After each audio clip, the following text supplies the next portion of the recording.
शामली जनपद के कैराना थाना क्षेत्र के बुच्चाखेड़ी गांव में बीती मध्य रात्रि अज्ञात चोरों ने फौजियों के घर में घुसकर लाखों रुपए की नकदी और सोने चांदी के आभूषण चोरी कर लिए। घटना के समय आसपास के मकान के भी कुंडे बंद कर दिए गए। इसके अलावा गांव में एक होमगार्ड के मकान का भी ताला तोड़कर उसमें रखा बैटरा चोरी कर लिया। घटना से गांव में सनसनी फैल गई। सूचना पर पहुंची पुलिस व अन्य अधिकारियों ने घटनास्थल का मौका मुआयना किया। पीड़ित की ओर से पुलिस को तहरीर दे दी गई है। बुच्चाखेड़ी से आज सुबह ही जो है एक फोन आया और सूचना दी गई जो है मनीष के द्वारा, जो उसी गांव के रहने वाले हैं, उनके द्वारा बताया गया कि उनके घर में जो है चोरी हो गई है। इस सूचना पर थाना कैराना की पुलिस के द्वारा और उच्च अधिकारी के द्वारा घटनास्थल का निरीक्षण किया गया।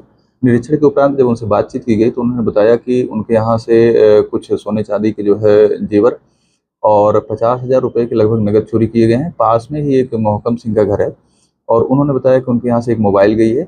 इसके अलावा गांव में पूछताछ की गई तो गांव के बाहर एक होमगार्ड हैं और उनसे जब बातचीत की गई तो उन्होंने बताया कि वो जो है आते जाते 2-3 आदमियों के देखे हैं और इस घटना में अन्य किसी के यहाँ कोई अटेम्प्ट नहीं किया गया है। केवल 2 ही घरों में ये ज्वेलरी चोरी हुई है। क्या कितनी कीमत होगी? उनसे बातचीत की गई तो उन्होंने उसकी कोई ज़ाहिरा कीमत नहीं बताई, लेकिन ये बताया कि कुछ जो है सोने चांदी के जेवर गए हैं।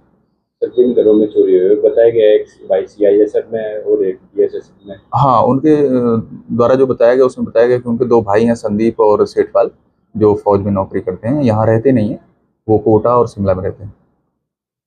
क्या तहरीर दे दी गई है अभी? हाँ, उनके द्वारा एक तहरीर दी गई है, उसमें सुसंगत धाराओं में अभियुक्त का पंजीकरण करके आवश्यक विधिक कार्रवाई की जाए। तीतरवाड़ा मार्ग पर स्थित गांव बुच्चाखेड़ी गांव में बीती करीब मध्य रात्रि में कुछ अज्ञात चोर छत के रास्ते मोहकम सिंह के घर में घुस गए और अलग अलग कमरों में रखी 2 सेफ को तोड़कर उसमें रखी सोने और चांदी की ज्वेलरी चुरा ली और लोहे के एक बक्से से करीब 50,000 की नकदी उड़ा दी।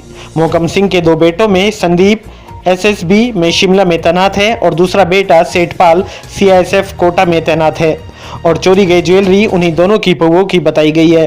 मोहकम के तीसरे बेटे मनीष ने बताया कि घर में माता पिता के अलावा वो और एक बहन सब अलग अलग स्थान पर सोए हुए थे। सुबह होने पर ही सभी को घटना का पता चला। पुलिस को सूचना दी गई। इसी गांव में स्वर्गीय होमगार्ड के बंद मकान का ताला तोड़कर उसमें से बैटरा भी चोरी कर लिया गया। नवचेतन सत्यबाज के लिए सलेख चंद वर्मा की रिपोर्ट।